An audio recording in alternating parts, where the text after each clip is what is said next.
All right. Hello, everybody. I'm Anaga Natraj from the Talent Marketing and Communications team at Genpact, and I will be your host for the day. So welcome to the Adapt and Rise webinar on how to get a head start in the startup world, hosted by the campus recruitment team. Let's just give it a couple of more seconds for people to join in so that, we have everyone here together.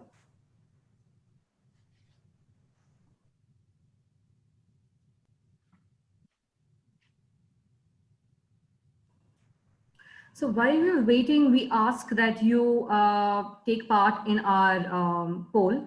So I think we'll have a poll up on the screen. So if it takes 60 seconds to complete the poll, that'd be nice.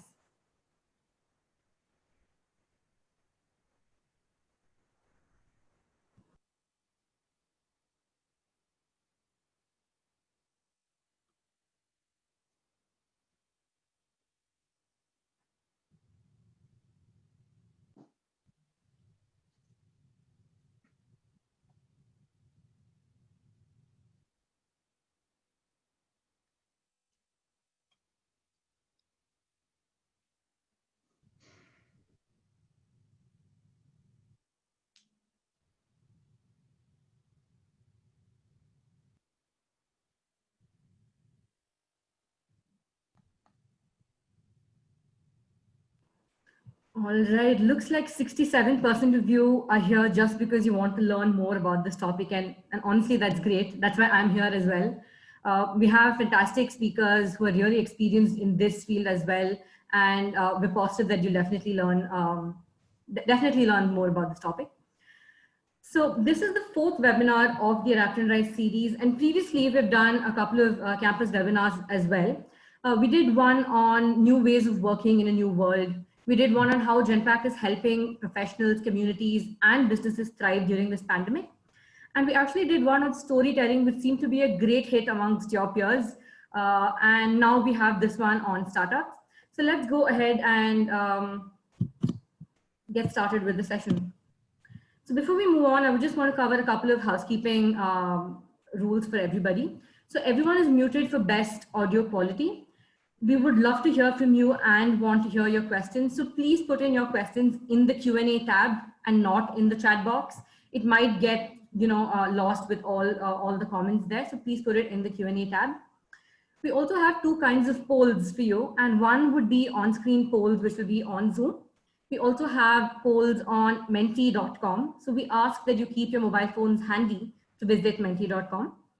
And finally, we would love to hear your feedback. So when the session gets over, you will be directed to a feedback form. Please do take 2 minutes to let us know what you think about this session. All right, so now for the agenda. So we will have Dimple, who will be covering very quickly who we are, what we do for our clients, and giving you a bit of context on what Genpact does, so that you also have an idea about what we do and where we come from. And then we'll dive into the panel discussion with our panelists today on the whole startup culture and going head start into the startup world.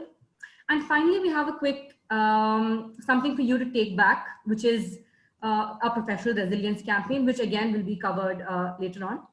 So over to Dimple. Thank you so much, Anaga.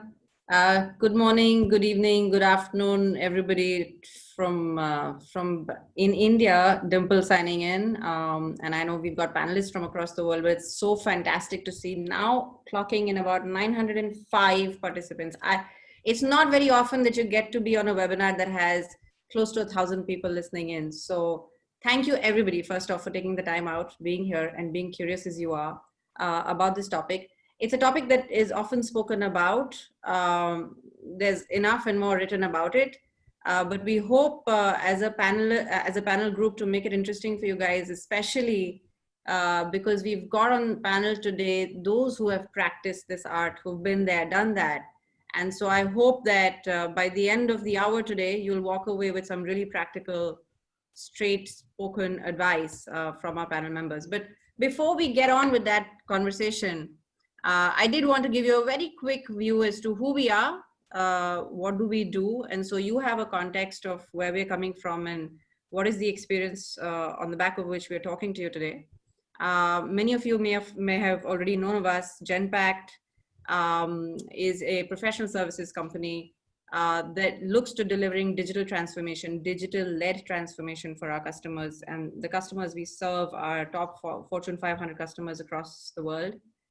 We started way back in 1997 as an arm of GE, and it gave us our roots in really hard-honed process and domain excellence, doing all the mid-office and back-office work for GE at that point in time. But we soon spun off in 2007 into an independent company. And since then, we've seen ourselves evolve, not just as a professional services company, but really into a digital and experience-led transformation company that takes customers down a journey of how do you look at improving experiences for your users? How do you look at improving and digitalizing outcomes for your customers? How do you use the best of breed technology at the core? How do you bring in analytics? How do you bring in AI? And wrap it all around the journey that we need to take companies onto. And really that's where we're at today. We look at this as our almost, I would say, our third avatar, starting from a professional services managed services company to one that was fusing and working at the intersection of process knowledge and digital knowledge, and now really looking at leading transformation, business transformation for our customers with an experience and digital-led experience at the center of it. Now, I don't want to spend so much time talking with slides. I want to actually show you what we do. Take an example, an extremely interesting example, if you will, in terms of how we bring this to life for our customers. How do we tie up what we know of as domain and process expertise, tie that in with cutting edge technology and analytics, and actually take it back out to our users, delivering journeys and delivering experience that is intuitive and that can go viral. So on with a little example of what we do that should help you understand where we're at with our customers.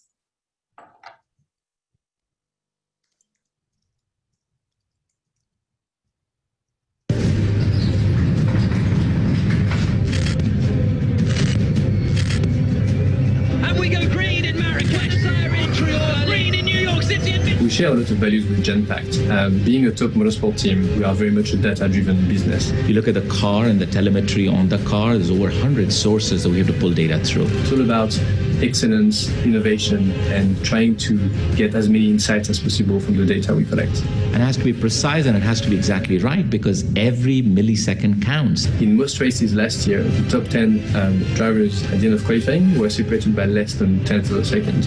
Of course, it's about winning a race. It's about optimizing performance. So we're first in the race itself. We are literally every year developing and improving electric vehicle technologies. If you're winning in motorsport, then you demonstrate that whatever we are doing is right. We aim to become the first instinctive Formula E race team, meaning that we go to a track and everything is being so well prepared and we are deriving so much insight from our data that very little is left to chance. You use the advanced powers of analytical thinking and insights and artificial intelligence. We really believe that electric cars can help and be a major solution for the problem of mobility in cities. We build the base of knowledge, the foundation for better, safer electric cars. And that notion of a purpose-driven project is something that fires all of us up.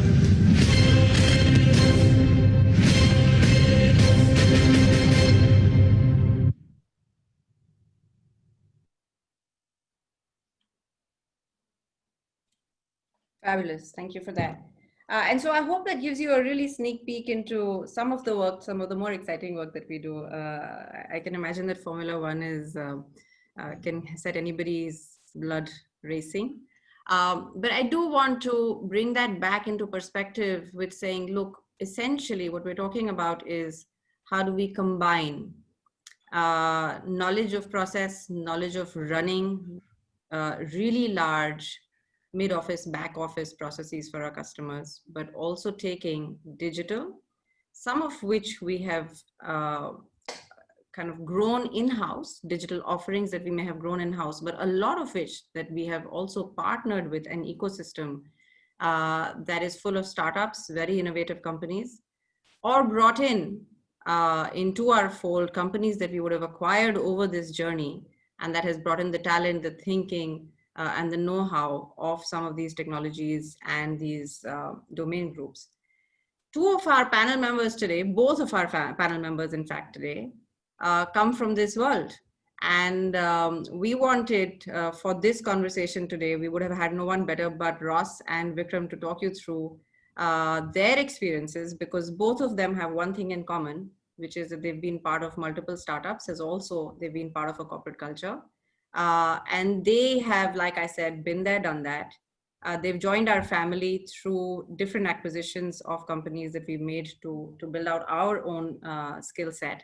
And they are, as I said, best placed to be able to share with us today what their experiences have been on their personal journeys. And I wanted to invite at this point in time, Ross, if you would let us know a little bit about your journey as you've gone through the multiple startups, the businesses you've created, run, and as you've joined up Genpact. Thank you, Dimple, and thank you for having me today. It's an honor to be here. So my passion in life, ever since I was a kid, has always been to build and make things. I latched onto technology at a very young age because I saw the power it could have on people and organizations. And I also believe that it has the ability to change the world through different products and solutions. So I studied computer science and business in college.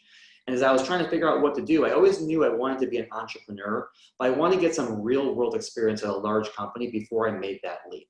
And so when I look back at my career, this is one of the best decisions I ever made. I started my career at Arthur Andersen before it became Accenture as a software developer in the late 90s. And I was able to apply my technology skills to create mission critical applications for some of the largest companies in the world. And that was a really great place to start my career. I also got an understanding of how business works at a large company.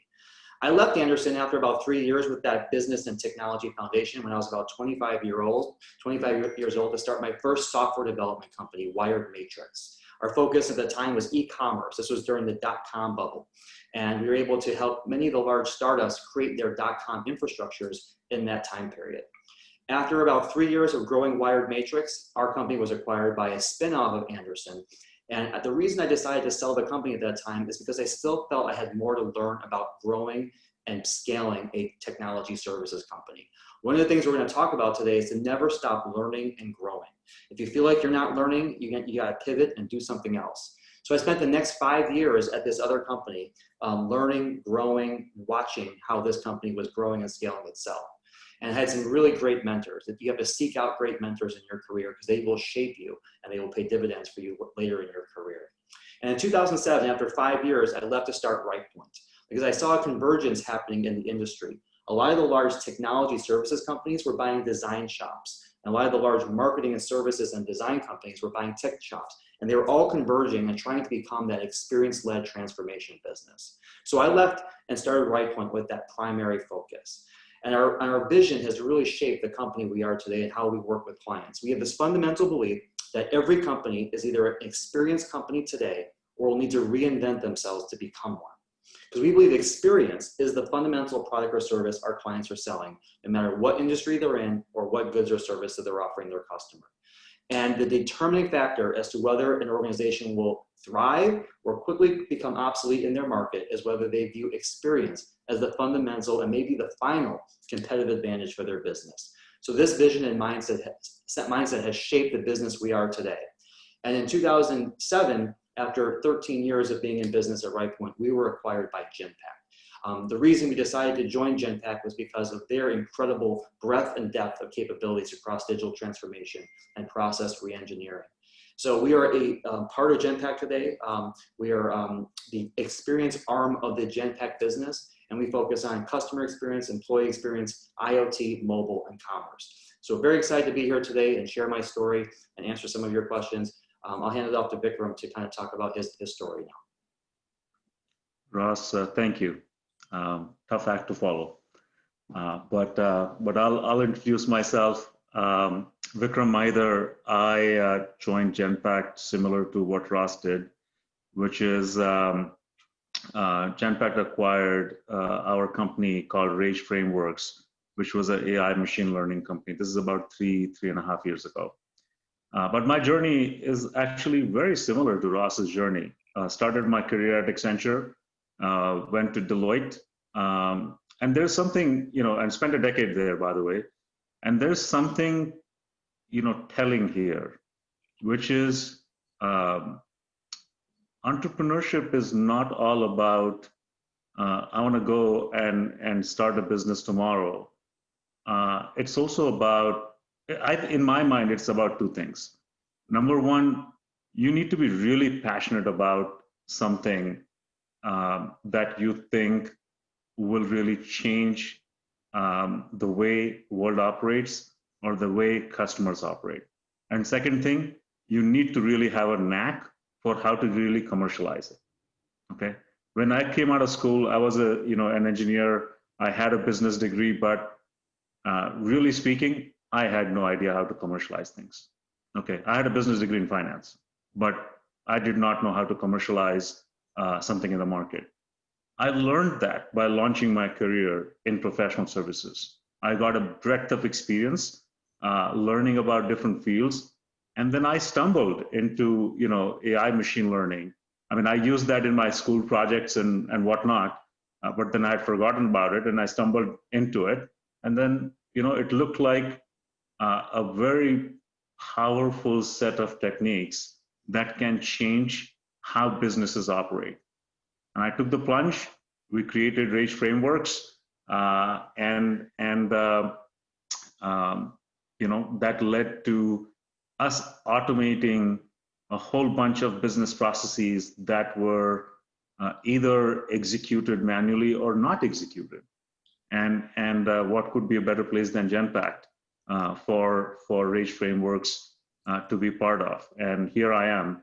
One more thing I would say is through this journey, what I've learned is entrepreneurship is not all about, I want to have an independent startup, and run it and then someday sell and probably, start another one and all that. It is also about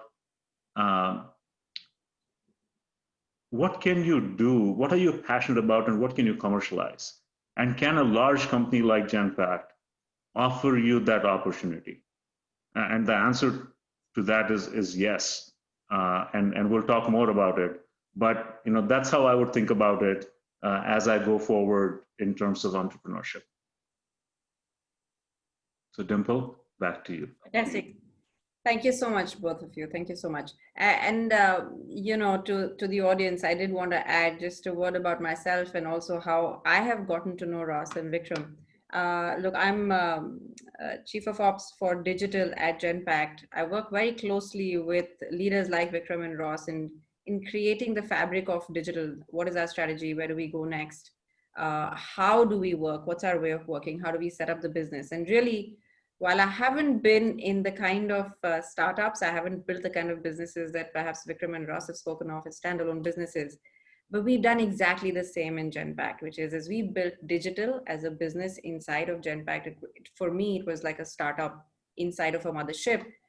Very different experience, and I hope to be able to pull from some of that as we speak today. But also, I have to tell you that both Ross and Vikram have been partners in crime as we've tried to bring in talent like themselves, leaders like themselves, from companies that have been startups that have started up on a passionate note with one idea, scaled it. And as they've come into Genpact, we've worked the integration journeys together. I look forward to bringing out some of those insights from these two really straight speaking leaders that we've got coming into us. All right, with that, I also wanted to say this topic is so often discussed. We wondered what we would touch upon more that would be of value to the group and the demographics that we saw signing up for this webinar. And we wanted to focus on one aspect, which is what are the skills you need when you want to get a head start in a startup? What are the skills you need to be able to get started, right? And so I'm going to invite you guys to get onto this link, www.menti.com. With that passcode. It's a very simple one-word answer you need to give us, which is, what is the one skill you think you need as you think of being a founder for a startup? What is the one skill that you think you will need? And as we watch this, as you guys go in and put up your comments, we'll watch this form into a cloud. All right, fantastic. That's the first one come up. Vision, agility, creativity, yes, passion. There you go. Perseverance. You need investment. That may not be a skill, but getting investment is. Okay, very good. Talent, there's a lot of it coming up. A lot of passion, a lot of vision, a lot of perseverance. Okay, resilience. I see agility. And passion stays at the center of it. Flexibility, adaptability, yes. And for those of you that are answering back on the chat, I'd ask you to go to the Mentee link that we said, www.mentee.com, because that's where this cloud's forming, and put in your entries there. Yeah, fantastic. And, you know, in a minute, Ross and Vikram, I'm going to ask you guys to also, you know, weigh in specifically with the early stage of a startup, right? When one wants to start, and that's where a lot of the folks that are on this webinar today are at, they're thinking of starting. When you're thinking of starting up, what do you think are the skills that are most required for a founder who's beginning, who's just stepping out? Ross, you want to take that first? Sure, yeah, I think before you even have the right skills, you have to have the right mindset. And one of the reasons I joined Genpact was because they had the mindset of a startup. And being a startup founder, this was very comfortable for me. And so one of the first things I look for is vision. Like Vikram said before, how are you going to change the world? In the words of Steve Jobs, what dent are you going to make in the universe? And from my perspective, you know, some of the best startups are very niche. They don't have to be making huge dents in the universe to be successful. They can make dents in small and incremental ways. So the first is having that vision of what are you trying to solve? The second is hustle. We were at a conference that Genpact held in January of this year. I can't remember, it seems like a lifetime ago, where they had an author come. Her name was Angela Duckworth, and she talked about grit. She wrote a best-selling book about grit, which is about perseverance combined with passion in pursuit of a long-term goal. And from my perspective, you know, one of the traits is being able to be so perseverant, and also being able to get knocked down and get up again and continue to pursue that objective. And the third is about being curious and courageous. These are also two of Genpact's core values, which I love. Always be learning, always be exploring, always have the courage to pursue new opportunities. So once you have that mindset, the skills of an entrepreneur are being able to understand people, testing and learning and continuing to experiment, problem solving. And the last thing I'll say is sales. You know, a lot of people forget that, you know, revenue solves a lot of problems when you're trying to grow a startup. And they try to focus on all the other things like HR and finance. But unless you have sales, unless you have revenue, there is nothing else. So one of the really key skills of an entrepreneur is being able to go out and sell yourself, sell your idea, sell your company in a way that it resonates with the market. Great, spoken like a true salesperson, Ross. All right, and Vikram, any ideas from you? I was just going to start with sales, but you know. Spoken like a true salesperson again. But look, you know, I'll give you a personal story here. You know, I went to undergrad for for engineering education, and my one of my grad degrees is also engineering. And as I was in engineering school, one of my professors actually told me that I should do a 4-credit class on stand-up comedy, improv, and said, you have great ideas, but you're a horrible sales guy. You don't know how to sell. All right. So for 6 months, I did a stand-up comedy class. It was the hardest class in my life. Okay. Because after the first 1 or 2 sessions, you run out of material. You can't keep people engaged. All right. And I learned a great deal from that as to how do you really communicate? How do you really get people engaged? And how do you sell? Don't worry about competition. Okay. There's enough room in the market for everybody. The idea is that how are you going to create your own room, your own identity, right? Focus on that. And as an individual, you know, as many of you are, you know, all of you are self-selected audience here. You're coming out of school. You're trying to find your identity, right?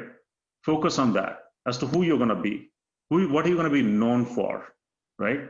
And then as you progress further, it's not about just hard skills. Think about who you're going to surround yourself with. Okay. An entrepreneur doesn't have everything, packaged in one person. I can tell you that. Okay. You can be a computer scientist, but you may not be a good sales guy.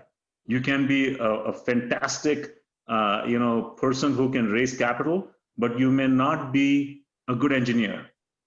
You need to identify with yourself who you are, and it's a journey. On day one, you can't sit, look at the ocean or mountains and figure out that you know who you are, just to be clear, right? It's a journey. But once you identify, then figure out who you're going to surround yourself with. I spend, even in any job, I spend 25 to 30% of my time just identifying who do I want on my team. And it's never too late to start. All right. So those are two things I'll just add to what Ross said, which is, create your identity, and second thing is figure out who you're going to surround yourself with. And actually, that's a very good point, because I was going to ask both of you this as well. Clearly, founders need a team. And if not right at the outset, they will need to build a team soon after.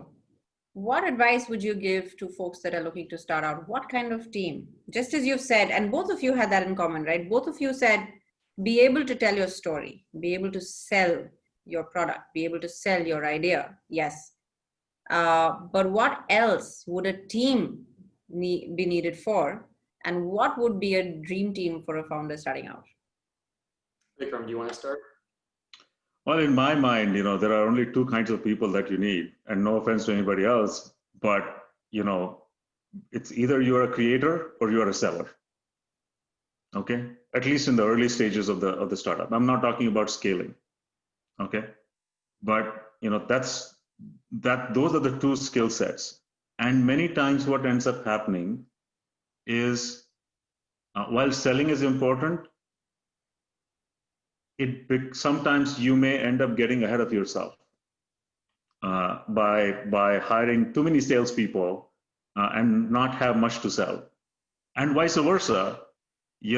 Sometimes you're just spending years and years cooking up something which you don't know if it has product market fit or not. So I would balance out both. I would focus on creating the first thing and have the right creators on my team. And also, right creators does not mean I want the best machine learning data scientist out there. I want the best data engineer out there. I want somebody who is flexible in terms of taking the feedback, learning new things, and putting something out there in the market that is a right fit for the market today, and maybe for the next couple of years. Rest, it evolves. So those are two things that I would recommend. And the only thing I would add to that is it's less about the skills on the piece of paper, on the resume. It's more about who you are as a person, your character, your integrity, your values, and how you align with the vision of the company. So what I found is that in my experience, we've been more successful hiring people with the right values that have the ambition and willingness to grow than we are about looking for the exact skills on the resume, who may not have that same sort of passion and values alignment that we believe in. And so from my perspective, it's really about finding people that are trustworthy, that are loyal, that are committed, that have grit, that want to be in the trenches with you when things get hard. Because as a startup founder, things will get hard and there will be bumps in the road, and your ability to work through those bumps is what's going to define success. Yeah, that's very insightful. So not necessarily the skills on paper, but the mindset, those who can complement you, as Vikram, you said. So creators and sellers, those who could ground you if you're the types that is flying high. If you're not that, then there's got to be the sellers. If you're the creator, then you got to have the sellers. So complementarity of skills, at the same time, shared vision and shared passion for the vision. That's what I took away. Fantastic. Okay, I'm going to get into one of the questions that we got from the audience earlier. We'd asked folks what would they like to know more about. And one of the elephants in the room was, how are things changing with COVID? So for those that are beginning or thinking of setting out and founding a new business, do you believe it's a good time? Do you think a good idea should wait right now? What are your insights? And Ross? before we start, actually, I wanted to also let the audience know, Ross, you're joining us from Chicago right now, right? Right. And Vikram is joining us from Boston. Between Ross and Vikram, they have insights into a very large startup ecosystem, not just in the US, so not just in the Valley, in the West Coast, or in Boston, or in the Chicago or New York area, but also in India. Vikram, you've been part of the startup ecosystem in India as well. So I know you carry a knowledge of startups and what's happening in that world around the globe almost, and Israel as well. So I know this is going to be an all-rounded one. So for the audience to know, this comes from all of that experience. Yeah, my answer to that question is that in most cases, I would not wait. Time is of the essence, and some of the best startups have come out of disruption, tough economies. I was fortunate to have started Rightpoint in 1999, right before the dot-com, and I was able to grow through that very tough time. I started Rightpoint in 2007, right before the financial crisis. I think that starting a business in a tougher environment actually creates discipline. It's a lot easier to start a business when things are going great. And then when things maybe get a little bit tough, then you don't know what to do.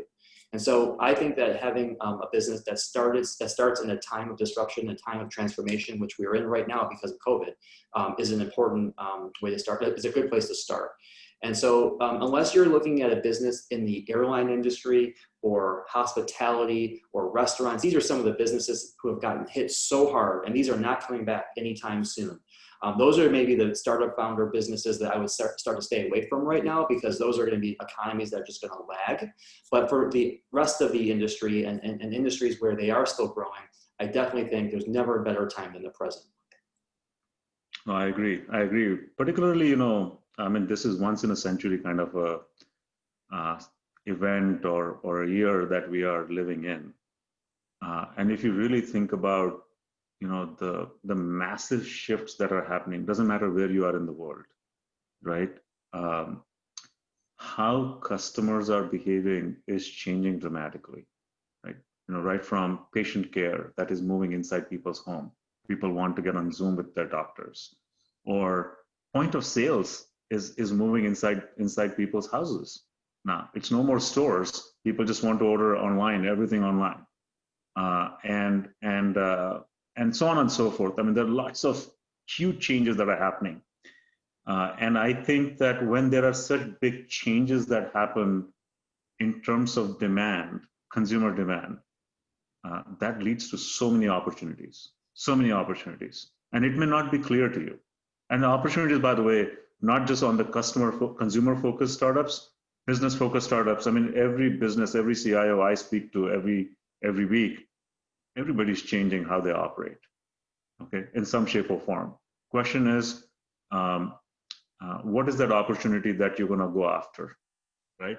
And I would be maniacally focused on just identifying those opportunities. It will not be clear to you right up front, but that's what I would do. I'll give you a personal example. In my household, both my children and my wife and I, at any given point in time, are on our broadband connection all the time. And now we can't go to IT services in our office. So if any IT system breaks down, there's a crisis in my house. Somebody needs to be, somebody needs help somewhere. And there was a point where I had very important meetings, my wife had very important meetings, and we couldn't be available to our children for IT support. So I found out there's a high school student in my town who started a company where basically all high school students, just like an Uber model, they turn themselves on that app when they're available for 3 hours, 4 hours during the day. And you can just text on that app and say, this is my address, I need IT support. Somebody shows up in 10 minutes. Okay? High school students, what a genius idea, right? And I don't mind paying them because they are providing this much needed support that I need. So just simplest of ideas can lead to a solid, business. You just have to find it. So that's where I'll leave you. Fantastic. And I think, yes, there's a question up on the Q&A panel as well, Ross. I think you already took that, which is tourism and travel. Perhaps not the best places to start right now, just because it's going to be difficult to do that sale. and it's going to need some magical salesperson skills to be able to get out of there. But, you know, we in Genpact have also been talking of some of the trends that we've been observing, and the great acceleration of demand in digital offerings is absolutely right on. And I think those are some of the areas where, you know, the move to online, the move to cloud is going to be big. The move to experience-based, you know, customer journey-based offerings is going to be a big move. And we are seeing those conversations live with big companies that want to start as of yesterday. And we're also seeing that those companies that have already taken the first steps or are ahead in the journey are kind of widening the gap, right? So those who are leaders in having taken on these tools, these trends, those are going to lead by a far higher margin than before. And so we'd say, like Ross did, a good idea shouldn't wait. So go ahead, guys. Yes, choose your sectors. There are some sectors that are much worse hit by COVID than the others are. Digital is accelerating. If you have ideas in that space, now is the time. Get out there and get started. And let it be simple, even if it's just the IT support idea, but it's a fantastic one. It hits right at a particular need that is true and live right now. Okay, I wanted to also pick up one question from the panel. I know this is not necessarily in the same line, but want to keep answering those questions as they come in, some of them. There was a question around IP, and how do you feel about the ability to protect IP on new ideas? So let's take this little high school group, Vikram. How would you think they really realistically can protect IP on that idea? And do NDAs really work, or do the legalities and the TNCs and the contracting, does it really work? That's a very interesting question. It all depends on what field you are in. You know, if you're inventing a new molecule or a new vaccine or something, maybe, you know, your IP protection has a very different treatment than, you know, coming up with the next software. I'll speak for myself. I've been a big believer of sharing your idea with more people than less, because, you know, most of the times nobody's sitting there stealing your IP, because end of the day, you know, as Ross and I were talking about, creating a business takes a lot more than IP. Okay, a lot more than IP. So my opinion is that the more you share, the more you create your identity become visible, but more feedback you get. And that feedback actually, if you are incorporating appropriately, can lead to a better product or service that you're going to sell out there. So that would be my opinion. My answer to that is hire a very good IP lawyer. And I agree with everything that Vikram said, but it's a very gray area right now. I think people are trying to understand and learn about what type of IP laws exist and why they should exist, and that's changing at a rapid pace. And so you're at a point right now in the world where people are trying to still figure that out. And I would say that you just need to hire an expert to help you navigate some of those very tough questions. Fantastic. Okay, moving on. You know, we spoke of what do you need to have as skills, or what are the essentials when you first start out. Ross, Vikram, if you are in the growth phase, so let's say you started up, now you want to scale a business. Do you think the skills required are different? No, I think the skills are the same. And, you know, there's always this sort of like dichotomy or paradox of, you know, what do you do to scale your business while making sure your employees are being taken care of? And I think that you need to try to bring those two things together.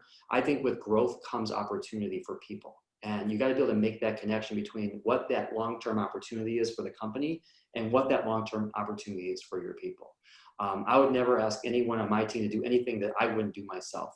And so, you know, being able to have people that just want to roll up their sleeves and get stuff done, that is one of the most important things that I found, especially in the early days of startups, where you need to wear many hats and you need to do things that maybe are beneath you.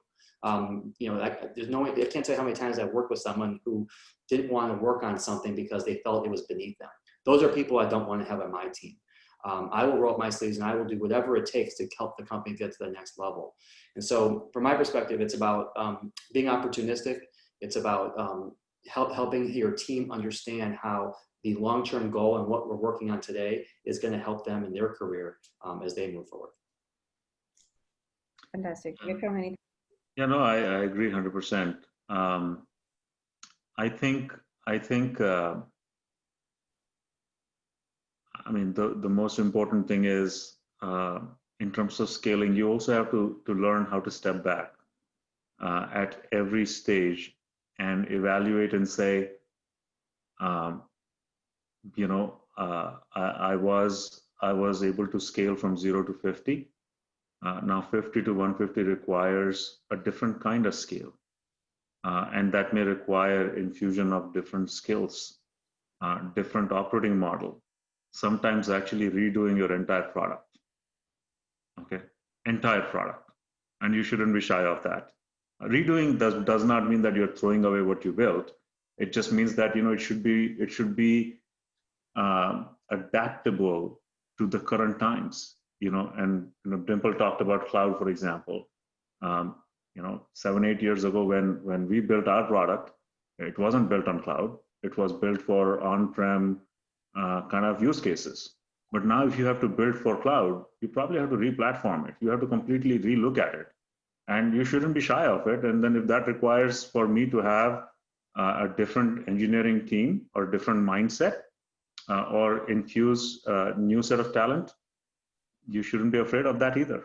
And if you can pick it up, most of the times, by the way, what Ross said is your existing talent is so curious and hungry. If you choose it the right way, they'll pick it up and they'll run with it before you know, right? But you ought to have that ability to step back and say, does the world look the same or is it changing around me? That's fantastic. And I think that if I was to connect the dots between what you all said for the early stage, both of you spoke about have the idea, have the ability to sell it, have the mindset around it, have the passion. And then when it comes to the middle stage, in some way, both of you have spoken about get the team connected and get out of their way if you need to, right? And it feels like it becomes important at that point in time to not be the sole person with that passion that's pulling everything single-handedly, but now is really understanding what's got to change in both the idea, in the product, as also in the operating model, and kind of get out of the way if there's something better that can happen to the business. Very insightful. Thank you so much for that. I am going to see if there's any questions that we want to take from the audience. And there was a question around, well, we continue to hear of successive consecutive failures in the startup ecosystem. 99% of startups fail. And many people give it up because there's constant pressure from folks around you to succeed or get out. I know, Ross, you spoke about grit, but it's easier spoken of, easier said than done. What have been your personal stories? And you've been kind of at the helm of a business for a very long time and taken it from one kind of one level to another, acquired other businesses, agglomerated them. What gave you the grit and the perseverance to continue? Well, I'll say that failure is part of the process. Now, people have said that, and I'm just going to reiterate that. I do believe that failure is part of the process. And if you can't take failure, if you can't get punched in the face and get back up again, it's probably not for you. There are a lot of high and low moments throughout the years of running and growing a startup. The highs are higher and the lows are lower. And even after 20 plus years of doing this, it still feels the same and as personal to me as it did when I first started and I was 25 years old. So it doesn't get easier, it doesn't get better, it doesn't get less impactful personally to you. And if it does, it means that you sort of moved on and you shouldn't be doing this anymore. So if you're as passionate about what you do and you love what you do so much and you care about the people you work with so much, you are going to feel that emotional connection with what you do, and it's going to be tough. And so what I would say is you need to be able to put things in perspective. You need to be, get knocked down, you need to be able to say, well, what is the learning from this? And how are we going to grow from this? And you got to look at every time you get knocked down and every failure you have as an opportunity to make the next one better. And if you don't do that, and you're not a learning organization, you will continue to get into a rut and a catch-22, and you'll never be able to get out of it. So you got to be able to find the goodness of the failure, the learnings from the failure, and be able to apply that forward so that you can be a learning organization and be successful ultimately. That's what I would say. Great. Vikram, you've been a growth zealot as well, and you still are, even in our organization. As you enter mid-stage of a startup, what would you think are growth strategies that people could look for? How do you look at competition? How do you look at market differently? How do you look at growth strategies differently? Any insights there? Yeah, absolutely. I think for growth, one of the big levers that I use is focus. You really need to focus on what are the key problems that you're going to solve in the market. And second thing is, it's not about solving complex problems. It's about solving problems at scale that are more pervasive across multiple businesses, multiple consumers. So how do you really sort of, think about it and package your product offering services so that you don't have to sell it. We talked about selling, right? One of the lessons that I learned during my early career when I was an engineer and was a sales engineer, that my boss taught me, if you enable other people to sell on your behalf, only then you are the most successful sales guy. Okay, so if others are selling on my behalf better than me, then I'm the most successful sales guy. And that's where the growth comes from. So in my role today, that's constantly what I think about, as to how do I enable 1,000, 2,000, 5,000 people to sell equally or better than me. And, if I make them successful, growth will come. Fantastic. It's this concept of, virality in a way, but really when you have other people speak for your product and other people who can sell for you and on your behalf, and perhaps users who create referenceable sale, I think that's a very good growth strategy to have. Great.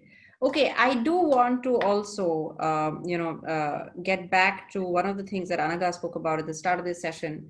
In Genpact, we have always believed in developing skills of our team members and investing a lot in the personal development and the professional development of all of those who are our colleagues in the company. And for the longest time, we've had some very, very strong practices around learning and development that are available to all of our employees. And one of the things that we did as COVID struck was make some of these learning development tools, some of the content, some of the courses available out there in the open for all of you, all professionals, anyone that is curious and wants to learn. These are resources that are available to you from the libraries and the repositories of Genpact. And I wanted to take this moment to let you know about this. So please go to our Adapt and Rise learning platform, as we call it. And a lot of the stuff that Vikram and Ross have spoken about today, you will find it there as well. So we spoke about experience being at the center of what we do. We spoke about being able to sell a story. We spoke about individual passion and leadership. We spoke about people leadership. How do you get out of the way when things are going well and you've got a team that's better off without you at the center? So you'll find a lot of these courses out there, free, available for those who are curious and who want to learn. Please make use of this. Please make use of this learning platform. Anaga, do we have the link here, or you'll be sending it on email? So I think post this webinar, for all of those that attended, you will get the link for the learning platform. Feel free to make the use of it. Okay, let me continue with Vikram, you on, as you have entered back, I know you were in Accenture and Deloitte first, professional services companies, consulting, selling, and then Rage Frameworks and AI startup, deep in the art and science of AI, and now Genpact. What have you found is different between working for a startup and working for a company like Genpact? And what's similar? I'll tell you first of all that this I went through a lot of learning, then a lot of unlearning, and then a lot of learning again. So you just need to operate very differently when you are an independent small company, and when you're in a large company, you operate quite differently. But there are many common things. There are many similarities. Okay, particularly at Genpact, right? You know, the emphasis on learning on a day-to-day basis doesn't matter where you are in the hierarchy. At least for learning, the organization is a very flat organization. I mean, literally, as Dimple and Ross, you know, and my colleagues here at Genpact know, that every senior leaders, including myself, our bonuses are actually tied to learning, part of it, directly, right? So if I'm not participating in our genome program and have apprenticeship and the followership built around me, I don't get paid part of that bonus. It is built into the system. You know, I'll give you an example of a colleague. I wish, you know, she could join here from Noida. 3 years ago, you know, her name is Jyoti. Jyoti and I started talking about an AI algorithm that she was very passionate about in terms of extracting information from medical forms. And it was a hard problem to solve, but we kept at it. And just recently, she filed a patent for it. But the idea here was not about the hierarchy. The idea here was both of us were passionate about solving this problem. My job was truly, frankly, to encourage her, to nurture her, get the right connections and resources that are necessary, but continue to kind of help her. And here she is. She has a patent under her belt, and many more to come. So the key, Dimple, here was network. Doesn't matter whether you're in a small startup or a large company. You got to network. Large companies provide you a lot of internal network. Small companies, you have to go out and network. But the more networked you are, in my view, the more you learn and the more you grow.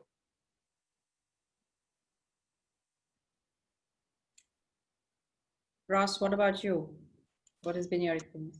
No, I think that it depends on the company. I think some companies have a startup culture, even though they are larger. And one of the reasons I joined Genpact was because they still have the energy of a startup, even though they're an enormous company. Other companies lose that energy over time. I think people forget that all corporations were once startups. And you know, they now have achieved critical mass, so it's their decision as to whether they're going to evolve and operate like a big corporation, or they're going to operate like a startup, even though they are a big corporation. And so I look for companies that still like to operate like a startup, have that same startup energy, even though they may be more disciplined, larger, critical mass, etc. So I think there's a lot to learn about companies who are able to encapsulate that feeling that they had when they were young and new, when they are now more mature and they've grown. So that's my biggest takeaway. Is I've worked at large and small companies, but I still love the companies that are large who are able to act small. That's really good. And I have to add to that, Ross and Vikram, because I think as I speak to a lot of the employees and the colleagues that join our team, especially in Genpact, and that have joined us in the digital and the experience teams, I hear them resonate this thought a lot. And so perhaps it does make a lot of difference to think through the culture of the organization that you're joining up.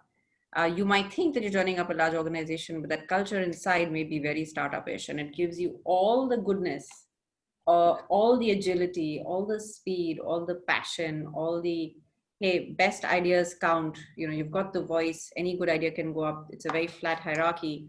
All of the goodness that a startup kind of represents in terms of the way of working. And at the same time, can provide you access to real world problems. So it's big problems you're solving. It's big customers you're working with. It's complex work that you're doing. It's the best of minds that are coming together. It is the best of talent out there that's getting drawn on. And personally, my own journey in Genpact has been a learning in that, which is how do you get the flavor of the startup? How do you get the flavor almost of the chaos, if not just the agility and the speed? It's kind of crazy at times, but it's so fun. At the same time, it provides you access to top Fortune 500 customers. And you can't get that when you're a really small startup. So there is something to be said about, as you said, Ross, companies that are large but act small. And absolutely, I think, Vikram, your points as well, which is network, despite big or small. You can either be networking inside, internally, or you could be networking outside, externally, but you're going to have to do that, and you're going to have to get your ideas out. So on that point, I actually wanted to take up a question that I saw from the audience as well on network, not just a network, but a network that can get you funding. It seems to be the big question. Lots of people have been asking about it. And so with your experience on funding, how does one raise funding? It seems like the basic premise most of the audience is looking at. And what kind of networks can help you? We went down the private equity route versus the VC route. So I could just talk about that for a minute. From my perspective, you need to find a company that understands you and your culture. There's a lot of companies that have a lot of money that want to invest in companies, but very few will actually understand you and your culture. And so one of the first lenses I looked at all our funding process through is, does this company truly get us at our core? Do they get our values? Will they be a good supporter when things get tough? And will they be in the trenches with us when things get tough as well? Or are they going to, walk away if things, get a little bit tough? And so from my perspective, I think that the funding process is one of those grueling processes because you need to continue to run your business at the same time as seeking funding. And you need to be able to show growth during that process as well to be able to get the best valuation for your business. So I think you got to cast a wide net, number one. Look at everything through the lens of values and culture, because again, a lot of people have money, but it's really about the cultural fit that matters the most, because you're basically getting married with another group and giving away a piece of your business to that group as you get that funding, and ensuring that they're in it for the long haul. It's not just about short-term money, it's about long-term, having a long-term view. Great. Yeah. What about yours? Yeah, what's your learning? Look, I mean, there is no dearth of money out there. If you go look at private equity last year, highest amount of private equity raised ever in the world. All right. I think 300 billion or something like that. Lot of money is chasing ideas.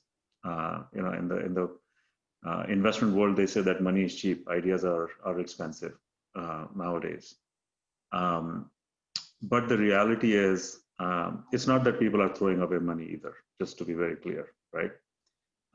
As Ross said, most of the good investors invest in people and culture, and then ideas, because they know, good investors know that wherever you are with your business today, it is going to change 3 months, 6 months, a year down the line. The question is, do you have the team and the wherewithal to survive that, protect the investors' money, protect your people, and come out of it stronger? Do you have that, right? And some of it becomes evident by explaining your journey to the investors. Some of it is, how you package and how you come across to the investors. And as Ross was mentioning, a lot of it is, it's not, a lot of it is no different than, you got to date the investors first before you make any commitments both way around. Don't be desperate for money. Figure out, are they in this for a long term? Because short term, you can get quick bucks, but it can be pain in the neck. You will regret it. So crawl, walk, run is what I would recommend. And as far as networking is concerned, I can tell you LinkedIn won't work. You really have to get out there and talk to people. And what role do you think corporates are playing or can play in helping startups? Yeah, I think that from my perspective, the role a corporation like Genpact can play is number one, acquisition and investment. So rather than go to private equity, Genpact has acquisition funds for companies like Rightpoint and Rage to be able to grow in the ecosystem that they've created. The reason we decided not to go private equity this last round and go with Genpact is because they have access to the largest clients in the world and the ability to take their capabilities like AI and machine learning and apply it to Rightpoint's experience capabilities. So I think the role of a corporation like Genpact with startups is helping them as an incubation to help grow, even companies the size of Rightpoint or Rage when they were acquired. How do you go from C to D if you've already gone from A to B and B to C? The other thing I would say is education. Again, all corporations were at one time startups. We can learn from that. How did they go and build that critical mass? How did they go and build that financial discipline, the operational discipline, the sales discipline? So I think that corporations can provide that level of education to startups, how they did it, how they got from where they got to where they are today. And the last is partnerships. I think that investment in partnerships is a really smart thing, but before you get married, you can actually decide to partner with one another. And I've seen Genpact and Rightpoint do a great job for very small, nuanced, and niche capabilities, partner with startups to help them fuel their growth while providing benefit back to the corporation. Great, yeah. Okay, I'm being pinged that we're at the top of the hour. So I'm going to ask maybe Vikram and Ross, both of you. I know you've shared a lot of your learnings, but if you were to kind of try and sum it up to say, here are my top 3 takeaways for you guys as you step out of here, what would your top 3 points be? Top 3 learnings from your career and your experiences? Want to go first, Vikram? Go ahead, Ross. Okay. I said this before, but I'll say it again. Having a plan is great until you get punched in the face. That's a Mike Tyson quote. So be flexible. Your trajectory is never a straight line. It's going to be challenging every day. You're going to get curveballs. So continue to be flexible with your plan. The second is hire great people. We talked about that today as well. If you haven't read the book Good to Great, they talk about getting the right people on the bus first. People you trust and people you have the same vision and values with. And lastly, always remember what you stand for. What is your purpose as an organization? Stay true to your values. It's very easy to get distracted. Know the difference between a distraction and being opportunistic, and being able to stay true to your values and true to your purpose is the most important thing, because it will be distracting, it will be chaotic, and you got to stay true to your purpose. Those are the 3 things I would say. Fabulous. Thank you so much, Ross. Yeah, well said, Ross. Look, I'll just add to it. Love the problem that you're looking to solve for. You got to love it every single day, right? There are different ways you can solve it, but that love should get stronger every day. Number 2, I would say, is that culture matters a lot, and culture of people around you. Even customers that you choose. One may think that you don't have a choice. You're a startup. You will take whichever customer passes by. Don't do that. It's hard to let go of opportunity and money. But if you choose it right, long run, you'll be able to be very successful. And third thing is, there's no right time. Somebody asked a question on Q&A. So when should I, what's the right timing, or when should I get started? I mean, now. The moment you start, you're moving forward. So those are 3 things that I would leave you with. Fabulous. And if I may add on your behalf, Vikram, I love the stand-up comedy act storytelling learning. So go invest in yourselves as well, guys. Be able to sell the story.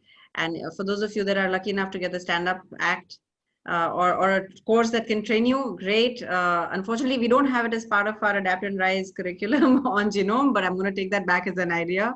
Maybe Vikram, you can help us develop the content for it, but do invest in yourself. Be ready for some rotten eggs and tomatoes people throwing at you, but you learn from it. Yes, you will learn, and you learn courage as well then. All right. Okay, with that, that's a wrap. Thank you so much, guys. Thank you for having spent your time with us, and thank you, Vikram and Ross, for spending your time and sharing your learnings with us. It's been great talking to you. Thank you. Thanks.